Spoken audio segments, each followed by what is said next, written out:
बिस्मिल्लाहिर्रहमानिर्रहीम। सलाम फेरने के बाद नमाज मुकम्मल करने का तरीक़ा। इमाम के सलाम फेरने के बाद अगर मेरी इमाम के साथ 2 रकत रह गई और 2 रकत मिली तो सलाम के बाद उठकर मुझे पहली 2 रकत अदा करनी है या आखिरी 2 रकत? अब्दुल वहाब जनाब, आपको सलाम के बाद पहली 2 रकतें अदा करनी है। इसी वजह से आप उसमें सना पढ़ेंगे, सूरह फातिहा पढ़ेंगे और फिर सूरत भी मिलाएंगे। फिर दूसरी रकत में भी सना भी पढ़ेंगे, फातिहा भी पढ़ेंगे, सूरत भी मिलाएंगे। क्योंकि हदीस में फ़क़ज़ू मा फ़ातकुम भी आता है, अतिम्मू मा फ़ातकुम भी आता है। अतिम्मू के अल्फाज हैं मुकम्मल करो, फ़क़ज़ू का के मतलब हुआ कि चुकाओ, यानी जो रह गई हैं उनको पूरा करो।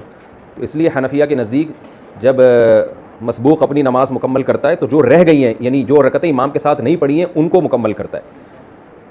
और अगर किसी की 1 रकत रह गई हो, ये पूछा तो नहीं है लेकिन ये भी लोग बहुत ज़्यादा पूछते हैं, 1 रकत इमाम के साथ रह गई, इमाम 4 रकतें पढ़ा रहा था और 1 रकत नहीं, सॉरी 3 रकतें आपकी रह गई, 1 रकत आपने इमाम के साथ पढ़ी है, तो वो आखिरी रकत पढ़ी है इमाम के साथ आपने। लिहाजा इमाम जब सलाम फेरेगा तो आप खड़े होंगे, सना पढ़ेंगे, सूरह फातिहा पढ़ेंगे, सूरत मिलाएंगे। फिर आप रुकू और सजदा करने के बाद कादा करेंगे।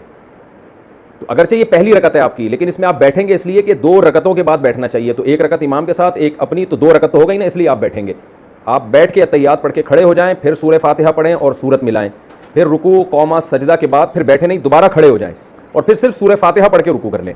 ये भी तरीका है। और एक और तरीका ये भी जायज़ है कि आपने इमाम को आखिरी रकत में पाया, 3 रकतें आपसे रह गई हैं, तो इमाम ने सलाम फेरा, आप खड़े हो गए, सना पढ़ी, सूरह फातिहा पढ़ी, सूरत मिलाई, रुकू किया, सजदा किया, फिर बैठे नहीं बल्कि खड़े हो गए, ये भी जायज़ है। बेहतर पहली सूरत ये कि बैठ जाएं, नहीं बैठे खड़े हो गए तो भी जायज़ है। खड़े होने के बाद आपने फिर सूरह फातिहा पढ़ी, सूरत मिलाई, उसके बाद रुकू सजदे के बाद फिर आप अत्तहियात में बैठ जाएं। यानी कादा आप या तो पहली रकत के बाद करें या दूसरी के बाद करें, यहाँ बैठना वाजिब है। फिर अत्तहियात पढ़ के आप खड़े हो जाएं, फिर सूरह फातिहा पढ़ के रुकू करें और आखिर में सलाम फेर लें। इस तरह भी जायज़।